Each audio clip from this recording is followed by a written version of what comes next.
వెంకటేశాయ. ఏడుకొండలవాడ వెంకటరమణ గోవింద గోవింద. శ్రీ శ్రీనివాస శ్రీ వెంకటేశ గోవింద గోవింద. కలియుగ ప్రత్యక్ష దైవం శ్రీనివాస పరబ్రహ్మ అనుగ్రహ విశేషంతో శ్రీమద్భాగవతంలో దశమస్కంధంలోని విశేషాలు యథాశక్తి తెలుసుకుంటూ ఉన్నాం.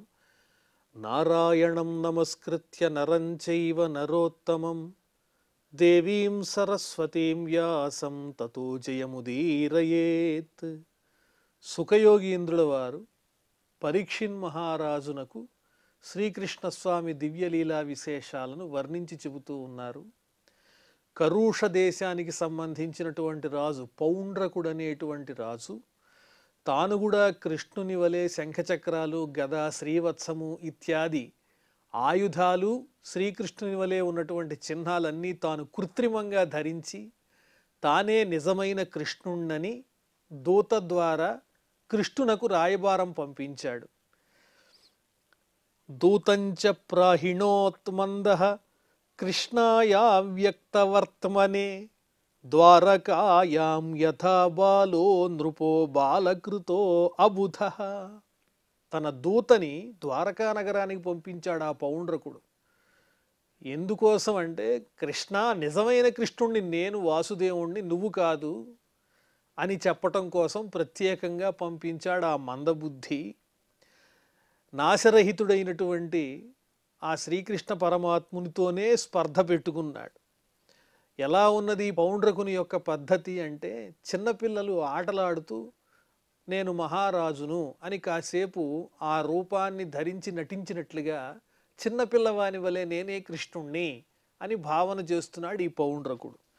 దూతస్తు ద్వారకామేత్య సభాయామాస్థితం ప్రభుం కృష్ణం కమలపత్రాక్షం రాజసందేశమబ్రవీత్.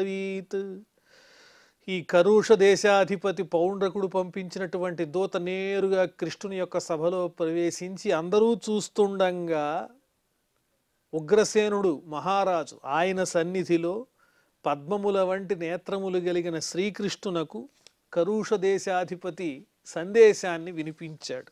ఏమని ఆ సందేశం? వాసుదేవో అవతీర్ణః అహమేకః ఏక ఏవ నచాపరః. నేనే వాసుదేవుణ్ణి అవతరించాను ఈ భూమిపై. నేనొక్కడనే వాసుదేవుణ్ణి. నాకన్నా వేరొకరు వాసుదేవుడనే పేరు కలిగిన వాళ్ళు లేరు. కాబట్టి భూతానాం అనుకంపార్థం. ఎందుకోసం నేను వాసుదేవునిగా అవతరించానంటే ప్రాణుల్ని రక్షించటానికి. త్వంతు మిథ్యాభిధాం త్యజ. ఓ కృష్ణ, నీకు ఈ వాసుదేవుడు అనేటువంటి పేరు తగదు. కాబట్టి నీ చిహ్నములు చక్రము శంఖము గద ఇత్యాదులన్నీ విడిచిపెట్టు, నీ పేరు విడిచిపెట్టు. త్వంతు మిథ్యాభిధాం త్యజ. నేనే కృష్ణుణ్ణి వాసుదేవుణ్ణి అని చెప్పుకునే నువ్వు ఇక అలా చెప్పుకోవడానికి వీల్లేదు అని ఈ పౌండ్రకుడనే అజ్ఞాని దూత ద్వారా కృష్ణునకు పంపించాడు సందేశం. యాని త్వమస్మచ్చిహ్నాని మౌఢ్యాద్విభర్షి సాత్వత త్యక్త్వైహి మాం త్వం శరణం నోచేద్దేహి మమాహవం. నీవు నా గుర్తులన్నీ నువ్వు ధరించావు, శ్రీవత్సము శంఖము చక్రము గద ఇత్యాదులు మూర్ఘత్వంతో ధరించావు ఓ కృష్ణ, ఓ సాత్వత వంశీయుడా. కాబట్టి నేటి నుంచి అవన్నీ విడిచిపెట్టు, నన్ను శరణు కోరు అని పౌండ్రకుడు కృష్ణునికి సందేశం పంపించాడు. లేకపోతే నాతో యుద్ధం చేయవలసి వస్తుంది అని దూత ద్వారా బెదిరింపు చేయటానికి కూడా ప్రయత్నించాడు. శ్రీ సుక ఉవాచ కథనం తదుపాకర్ణ్య పౌండ్రకస్య అల్పమేధసః ఉగ్రసేనాదయ సభ్యాః ఉచ్చకైః జహసుస్తద. ఆత్మస్థుతితో కూడినటువంటి ఆ పౌండ్రకుని యొక్క వచనాలను దూత తెలియజేశాడు. అది వినంగానే ఆ ఉగ్రసేనుడు ఇత్యాదిగా కలిగినటువంటి సభలో ఉన్న వాళ్ళంతా పెళ్ళుమని ఒక్కసారి నవ్వారు, పక్కున నవ్వారు. అల్పమేధసుడు అంటే అల్పమైనటువంటి బుద్ధి కలిగిన ఈ పౌండ్రకుడు కృష్ణునితో స్పర్ధ పడుతూ ఉన్నాడు. తానే కృష్ణుని అంటున్నాడు, వాసుదేవుణ్ణి అంటున్నాడు. ఏమిటి విపరీతం? ఇది చమత్కారంగా ఉంది, పరిహాసాస్పదంగా ఉంది అని ఆ ఉగ్రసేనాదులంతా నవ్వారు. ఉవాచ దూతం భగవాన్ పరిహాస కథామను ఉత్స్రక్ష్యే మూఢ చిహ్నాని యైస్త్వమేవం వికథసే. అప్పుడు కృష్ణుడు వాటికి సమాధానం చెబుతూ ఆ దూతకి, నాయనా ఓ దూత, మీ మహారాజుకి చెప్పు, ఈ పరిహాస వచనాలన్నీ నన్నేమీ బెదిరించలేవు. ఓ మూఢుడా, నువ్వే నీ చిహ్నములను విడిచిపెట్టు. నీవే అసత్యమైన రూపాన్ని ధరించావు. నా గుర్తులను నువ్వు ధరించి ఈ విధంగా నీ గురించి నువ్వే స్తోత్రం చేసుకుంటున్నావు, నువ్వే వాసుదేవుణ్ణి అంటున్నావు. అది పొరపాటు. నీ చిహ్నాలు నీవు విడిచిపెట్టకపోతే నేనే నీ సంగతి తేలుస్తాను.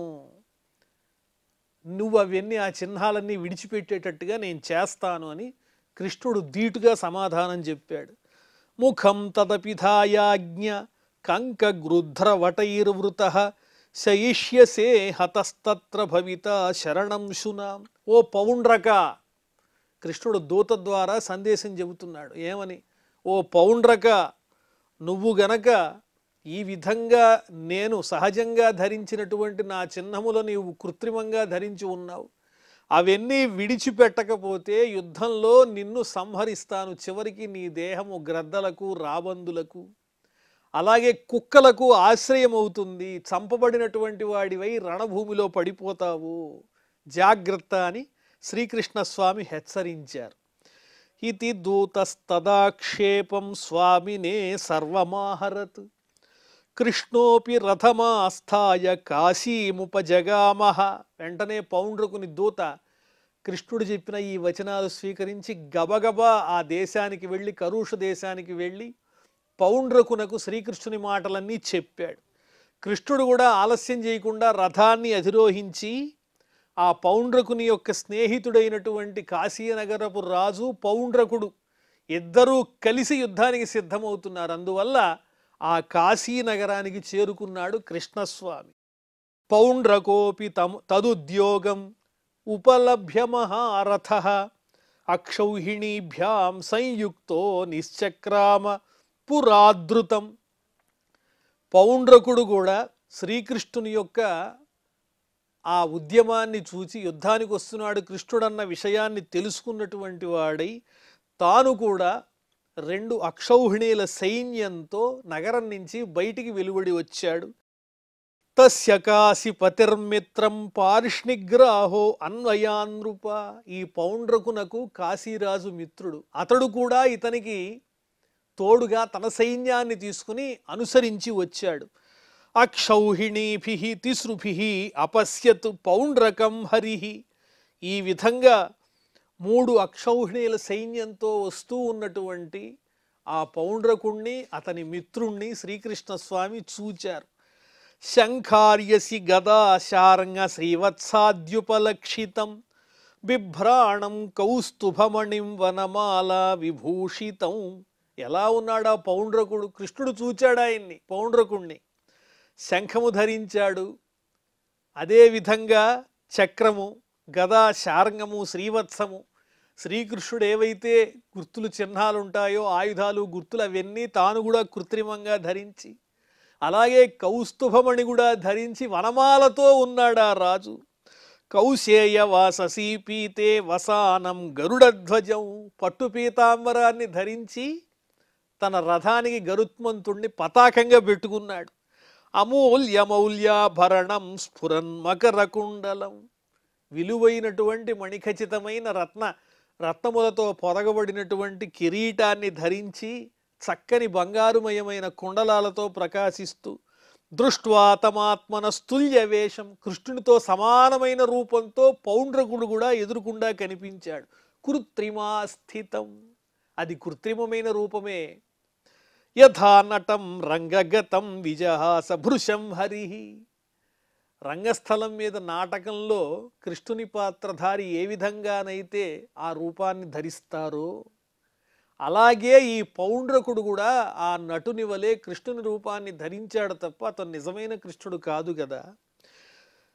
శూలైః గదాభిః పరిఘైః శక్త్యురుష్టి ప్రాసతోమరైః అసిభిః పట్టిశైర్బాణైః ప్రాహరన్నరయో హరిం.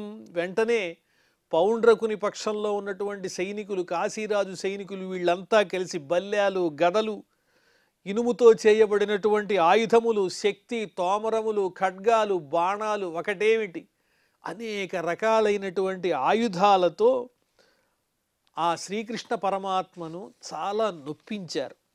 కృష్ణస్తు తత్పౌండ్రక కాశీరాజయో బలం గజస్యందనవాజిపత్తిమత్ గదాసి చక్రేషుభిరార్దయద్భృశం యథాయుగాంతే హుతభుక్ పృథక్ ప్రజా. కృష్ణుడు ఆ పౌండ్రకుణ్ణి, అతడికి సాయంగా వచ్చిన కాశీరాజు, వాళ్ళకి సంబంధించినటువంటి సైన్యం ఏదైతే ఉందో బలగాలు, చతురంగ బలాలు, పదాతి దళము, గజబలము, అలాగే అశ్వబలము, రథబలము, ఈ నాలుగింటిని కూడా తన దగ్గరున్నటువంటి కౌమోదక అనేటువంటి గదతో, నందకం అనేటువంటి ఖడ్గంతో, సుదర్శనాయుధంతో, తన దగ్గర శార్ంగం నుంచి విడువబడిన బాణ పరంపరలతో ఆ సైనికులందరినీ కూడా చిత్తు చిత్తుగా ఓడించారు. యథాయుగా అంతే హుతభుక్ పృథక్ ప్రజా. ప్రళయంలో వచ్చేటువంటి అగ్నిలాగా బాగా విజృంభించి అతని పౌండ్రకుని అనుసరించి వచ్చేటువంటి సైన్యాన్నంతా మసిమసి చేసేసి దహించేశాడు కృష్ణ పరమాత్మ. ఆయోధనం తద్రథ వాజికుంజర ద్విపత్ఖరోష్ట్రైః అరిణావఖండితైః బభౌచితం మోదవహం మనస్వినాం ఆక్రీడనం భూతపతేః ఇవోల్బణం. ఎలా ఉన్నది ఆ రణరంగం అంతా కూడా చనిపోయినటువంటి ఏనుగులతో, అలాగే గుర్రములతో, పదాతి దళంతో నిండిపోయి ఉన్నది. ఎక్కడ చూచినా రక్త ప్రవాహాలే కనిపిస్తూ ఉన్నాయి. ఒంటెలు కూడా మరణించి ఉన్నాయి. వాటి అవయవాలన్నీ ఖండింపబడి ఉన్నాయి. అటువంటి దుర్మార్గుణ్ణి శిక్షించటం అనేది మంచి వాళ్ళకి చాలా ఆనందాన్ని కలిగిస్తుంది, భక్తులైనటువంటి వాళ్ళకి. ఆ యుద్ధరంగాన్ని చూస్తూ ఉంటే రుద్రునికి స్థానమైనటువంటి, రుద్రుడు తాండవం చేసేటువంటి ప్రదేశంలా కనిపిస్తోంది ఆ యుద్ధ భూమి. భయంకరంగా ఉన్నది అని వర్ణించి చెబుతూ ఉన్నారు. అథాహ పౌండ్రకం శౌరిః భో భో పౌండ్రక యద్భవాన్ దూతవాక్యేన మామాహ తాన్యస్త్రాణ్యుత్సృజామి తే త్యాజయిష్యే అభిధానం మే యత్వయాజ్ఞమృషాధృతం వ్రజామి శరణం తేద్య యది నేచ్ఛామి సంయుగం. ఓ పౌండ్రక, నీవు చెప్పావు కదా దూత ద్వారా నా ఆయుధాలన్నీ విడిచిపెట్టాలని, ఈ రూపాన్ని విడిచిపెట్టాలని చెప్పావు. ఎందువల్లంటే నువ్వే నిజమైన వాసుదేవుడు అని చెప్పావు. నీకు భయపడి నేను నా అస్త్రశస్త్రాలన్నీ విడిచిపెట్టాలా? అలాగేలే, యుద్ధంలో ఒకవేళ గనక నీ చేతిలో నేను పరాజితుణ్ణైతే అలాగే తప్పకుండా చేస్తాను, నిన్ను శరణు కోరతాను, అందులో సందేహమేమీ లేదు, అసత్యం అంతకన్నా లేదు అని పరిహాసపూర్వకంగా మాట్లాడుతూ ఇతి క్షిప్త్వా శితైర్బాణైః విరధీకృత్య పౌండ్రకం శిరో అవృశ్చత్ రథాంగేణ వజ్రేణేంద్రో యథాగిరే. ఈ విధంగా ఆ పౌండ్రకుణ్ణి మాటలతో పరుషంగా నిందించి అతని సారథిని, రథసారథిని బాణాలతో సంహరించి అతని యొక్క శిరస్సుని కూడా తన యొక్క సుదర్శనాయుధంతో ఖండించారు శ్రీకృష్ణ పరమాత్మ. ఎలాగా అంటే పర్వతం యొక్క రెక్కల్ని ఏ విధంగానైతే వజ్రాయుధంతో దేవేంద్రుడు ఖండించాడో, పర్వతములను తన ఆయుధంతో ఇంద్రుడు ఏ విధంగా ఖండించగలిగాడో అదేవిధంగా శ్రీకృష్ణుడు కూడా తన దగ్గరున్న సుదర్శనాయుధంతో పౌండ్రకుని యొక్క శిరస్సుని ఖండించారు. తథా కాశీపతేః కాయాత్ శిర ఉత్కృత్య పత్రిభిః న్యపాతయత్ కాశీపుర్యాం పద్మకోశమివానిలః. ఆ పౌండ్రకుణ్ణి సంహరించడం కాకుండా అతనికి సహాయంగా వచ్చినటువంటి కాశీనగరాధీశ్వరుని యొక్క శిరస్సుని కూడా ఖండించేశారు. వాడి అయినటువంటి తన బాణ పరంపరలతో శ్రీకృష్ణ పరమాత్మ అతని శిరస్సుని ఖండిస్తే ఆ కాశీనగరపు రాజు యొక్క శిరస్సు వెళ్ళి కాశీనగరంలో రాజద్వారం ముందు పడి ఉన్నది. ఎలాగా అంటే వాయువు చేత లేవకొట్టబడినటువంటి పద్మము యొక్క మొగ్గ ఏ విధంగానైతే ఎగురుతుందో ఆ విధంగా మొగ్గలాగా ఈ శిరస్సు ఎగిరి వెళ్ళి కాశీరాజు శిరస్సు అతని పట్టణంలోనే నగరద్వారం దగ్గర పడిపోయింది. ఏవం మత్సరిణం హత్వా పౌండ్రకం ససఖం హరిహి ద్వారకామావిశత్ సిద్ధై గీయమాన కథామృత. ఈ విధంగా తనని చూచి అసూయపడి తన వలనే రూపాన్ని ధరించి నేనే నిజమైన వాసుదేవుణ్ణని ప్రగల్భాలు పలికినటువంటి ఆ పౌండ్రకుణ్ణి అతని స్నేహితుడైన కాశీరాజుతో పాటుగా సంహరించినటువంటి శ్రీకృష్ణ పరమాత్మ చక్కగా దేవతల చేత స్తుతింపబడుతూ ద్వారకా నగరంలో అలా ప్రవేశించారు. స నిత్యం భగవద్ధ్యాన ప్రధ్వస్తాఖిల బంధన బిభ్రాణశ్చ హరే రాజన్ స్వరూపం తన్మయోభవత్. పౌండ్రకుడు కూడా కృష్ణునితో ద్వేషాన్ని పెట్టుకుని వైరబుద్ధితో ఆయన వలనే రూపాన్ని ధరించి తదేకంగా కృష్ణునితోనే వైరం పెట్టుకున్నాడు కాబట్టి అది కూడా ఒక రకమైన వైరభక్తియే. ఆ స్వామి రూపాన్నే ధరించి ఆయనతోనే ప్రతీకారం తీర్చుకోవాలి, యుద్ధం చెయ్యాలని కోరుకున్నాడు కాబట్టి అతను మరణించిన తరువాత శ్రీకృష్ణ స్వామి అతడు మరణించాక సాయుధ్యాన్ని అతడికి అనుగ్రహించారు. ఎందువల్లంటే వైరంతోనైనా తనని అతడు అభిమానించాడు. వైరభక్తి అది శత్రుత్వంతో కూడిన భక్తి అనేటువంటి భావంతో, ఏ విధమైన భావంతోనైనా తదేకంగా నిరంతరము ఎవరైతే స్వామిని స్మరిస్తారో వాళ్ళు ఆ పరమాత్మని పొందుతారనడానికి ఇదొక ఉదాహరణ. సుదక్షిణస్తస్య సుతః కృత్వా సంస్థా విధిం పితుః నిహృత్య పితృహంతారం యాస్యామ్యపచితిం పితుః. ఆ పౌండ్రకుడు కాశీరాజు, పౌండ్రకుని స్నేహితుడైనటువంటి కాశీరాజుకి ఒక కుమారుడున్నాడు. అతని పేరు సుదక్షిణుడు. అతడు నగరద్వారం ముందు పడి ఉన్నటువంటి తండ్రి యొక్క శిరస్సును చూచాడు, చాలా బాధపడ్డాడు.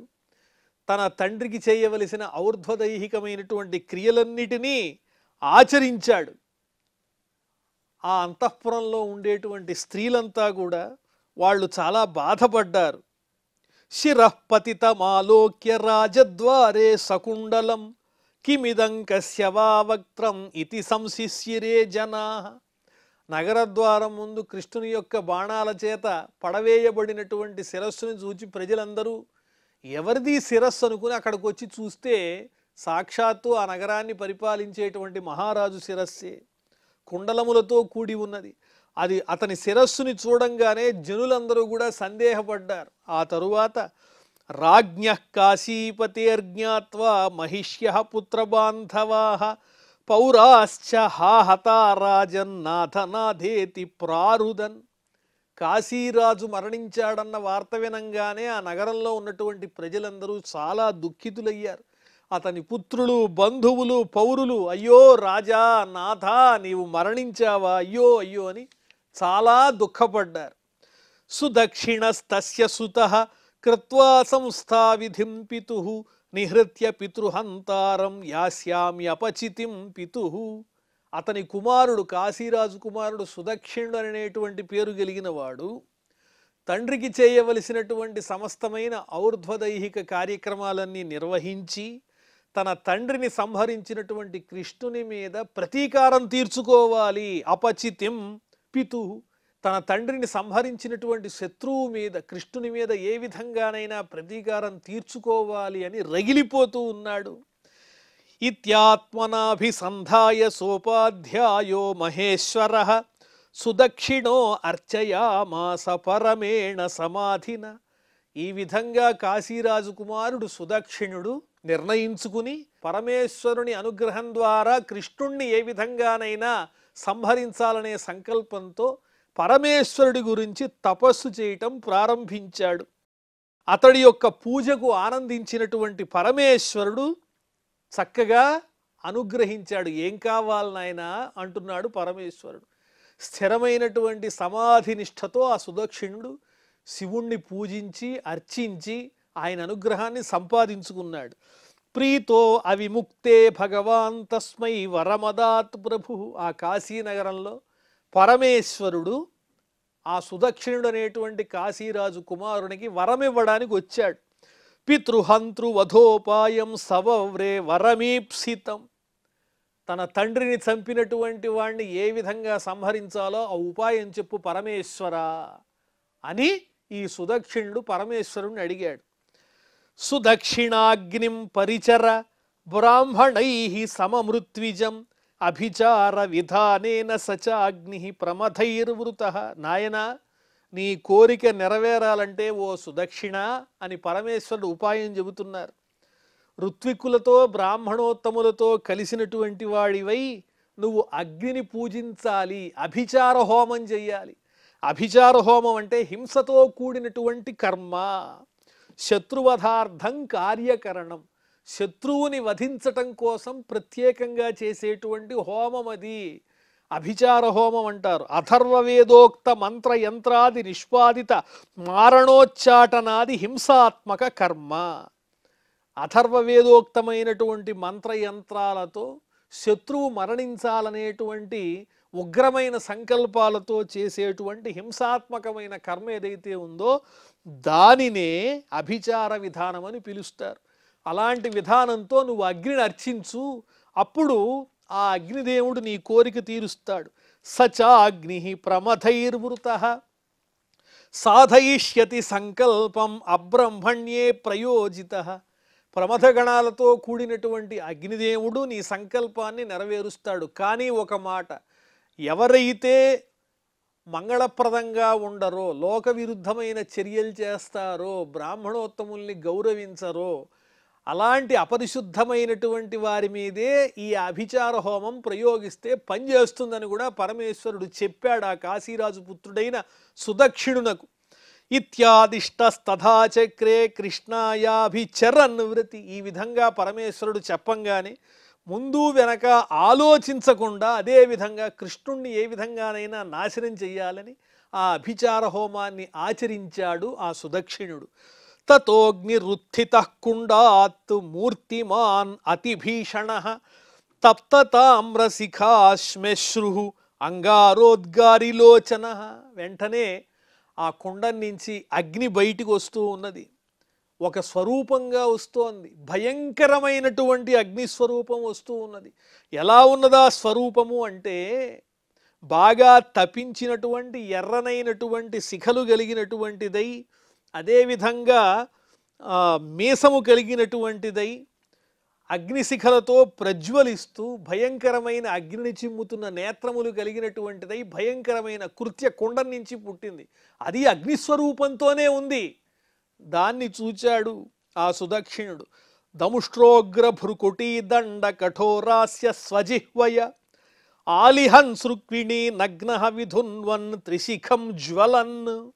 దారుణమైనటువంటి ఉగ్రమైన కోరలు కలిగినటువంటిదై, ముడిపడినటువంటి కనుబొమ్మలు కలిగినటువంటిదై, కఠోరమైన భయంకరమైన నోటితో తన యొక్క నాలుకతో పెదవుల యొక్క రెండు భాగాలని అటు ఇటు తడుపుతూ, ఏ విధమైనటువంటి వస్త్రము లేకుండా నగ్నంగా 3 విధములైనటువంటి జ్వాలలు చిమ్ముతూ ఆ దివ్యమైన ఆ భయంకరమైన కృత్య అగ్నికుండం నుంచి ఉద్భవించింది, అగ్నిజ్వాలలతో మండిపోతోంది. పద్భ్యాం తాళ ప్రమాణాభ్యాం కంపయన్నవనీతలం సోభ్యధావత్ వృతో భూతై ద్వారకాం ప్రదహన్ దిశ. ఆ కృత్య యొక్క కాళ్ళు ఎలా ఉన్నాయి అంటే తాటి చెట్ల ప్రమాణంలో పెద్ద పెద్దవిగా ఉన్నాయి. అలాంటి పెద్ద పెద్ద కాళ్లతో భూమినంతటినీ కంపింపచేస్తూ పరిగెత్తుకుంటూ దిక్కులన్నింటినీ దహిస్తూ ద్వారకా నగరంలో ప్రవేశించటానికి ప్రయత్నిస్తూ ఉన్నది ఆ కృత్య. ద్వారకా నగర వాసులందరినీ నాశనం చేయటానికి ప్రయత్నిస్తోంది. ఆ కృత్యని చూచి అందరూ భయభ్రాంతులైపోతూ ఉన్నారు. మరి ఆ తరువాత ఏం జరిగిందో మనం మళ్ళీ తెలుసుకుందాం. ప్రస్తుతం క్షమాప్రార్థనాదులతో ఈ కార్యక్రమాన్ని పరిసమాప్తం చేసుకుందాం. అథ క్షమాప్రార్థన. యదక్షరపదభ్రష్టం మాత్రాహీనంచ యద్భవేత్ తత్సర్వం క్షమ్యతాం దేవ నారాయణ నమోస్తుతే. శ్రియఃకాంతాయ కళ్యాణ నిధయే నిధయేర్ధినాం శ్రీవేంకట నివాసాయ శ్రీనివాసాయ మంగళం.